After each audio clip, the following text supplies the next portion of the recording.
മഹാത്മാഗാന്ധിയുടെ രക്തത്തിൻ്റെ കറ പുരണ്ട ശക്തികൾ നാളെ ഏത് പുണ്യാക്കങ്ങളായി ശ്രമിച്ചാലും അവരെ തട്ടിമാറ്റുക എന്നതായിരിക്കണം കോൺഗ്രസിൻ്റെ ഉത്തരവാദിത്തമെന്നാണ് ആ തെരഞ്ഞെടുപ്പിൽ ദീർഘവീക്ഷണത്തോടു കൂടി പണ്ഡിറ്റ് ജവഹർലാൽ നെഹ്റു പറഞ്ഞു.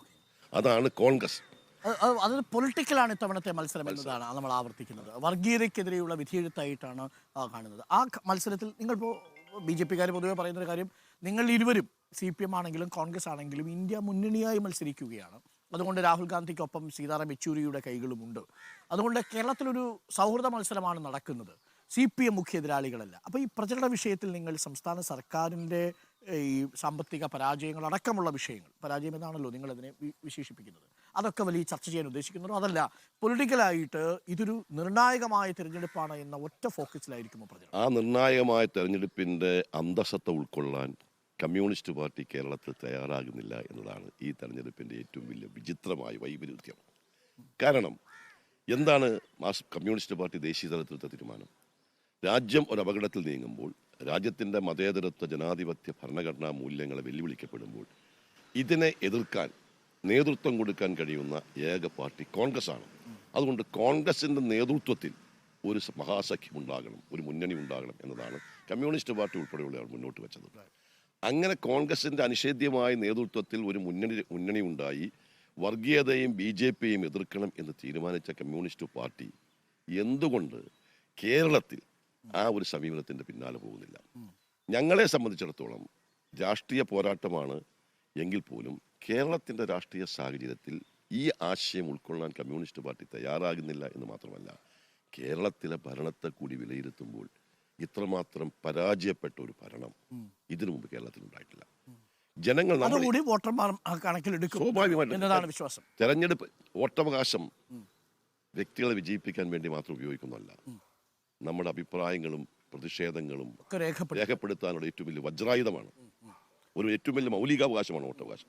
ആ വോട്ടവകാശം രേഖപ്പെടുത്തുമ്പോൾ പ്രത്യേകിച്ച് രാഷ്ട്രീയ പ്രബുദ്ധതയുള്ള കേരളത്തിലെ ജനങ്ങൾ ഇന്നത്തെ ഈ ഗവൺമെൻറ്റിൻ്റെ ഭരണത്തിന് കീഴിൽ അനുഭവിക്കുന്ന ബുദ്ധിമുട്ടുകൾക്കെതിരെ പ്രതികരിക്കാൻ തയ്യാറാകണം. അപ്പോഴേ ജനാധിപത്യം പൂർത്തീകരിക്കപ്പെടുകയാണ്. ബെന്നി ബെഹനാൻ, ഒരു കാര്യം കൂടി ചോദിക്കട്ടെ. ഈ കോൺഗ്രസ് പ്രവർത്തകരെ മറ്റ് കഴിഞ്ഞ തെരഞ്ഞെടുപ്പുകളിൽ എങ്ങും ഇല്ലാത്ത വിധം സംഘടനാ തലത്തിൽ ശക്തമായൊരു തെരഞ്ഞെടുപ്പാണിത്.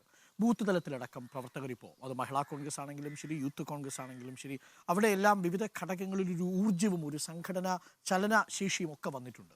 പക്ഷെ അപ്പോഴും നമ്മൾ മുതിർന്ന നേതാക്കൾ, ഇപ്പോൾ ഞാൻ ഉദ്ദേശിച്ചത് KPCC പ്രസിഡന്റിൻ്റെ കാര്യം തന്നെയാണ്, ഇത്തരത്തിലുള്ള ചില അനവസരത്തിലുള്ള പരാമർശങ്ങളാണെങ്കിലും, ഇന്നലെ ഷമാ മുഹമ്മദിൻ്റെ കാര്യത്തിൽ നോക്കൂ, അങ്ങയോട് ഞാൻ ഇപ്പോൾ ഷമാ മുഹമ്മദിനെ കുറിച്ച് ചോദിച്ചാൽ അങ്ങ് ഒരിക്കലും പറയില്ല ഷമാ മുഹമ്മദ് ഈ പാർട്ടിയിൽ ആരുമല്ല എന്ന്. ചുരുങ്ങിയത് നമ്മളുടെ അടക്കമുള്ള ചാനലുകളിൽ പാർട്ടിക്കു വേണ്ടി ശബ്ദിച്ച ഒരാളാണ് ഷമാ മുഹമ്മദ്.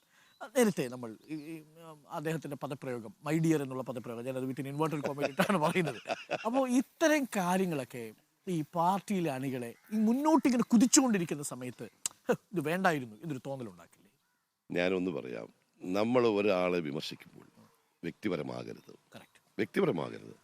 നമുക്ക് ആശയപരമായി വിമർശിക്കാം, നിലപാടുകളുടെ അടിസ്ഥാനത്തിൽ വിമർശിക്കാം.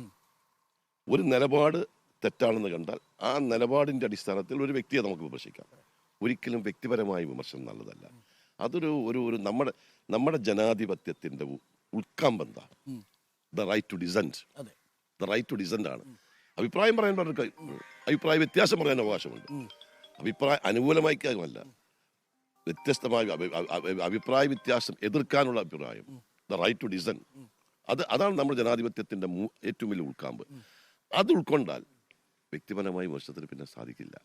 നിലപാടുകൾ എതിർക്കാം.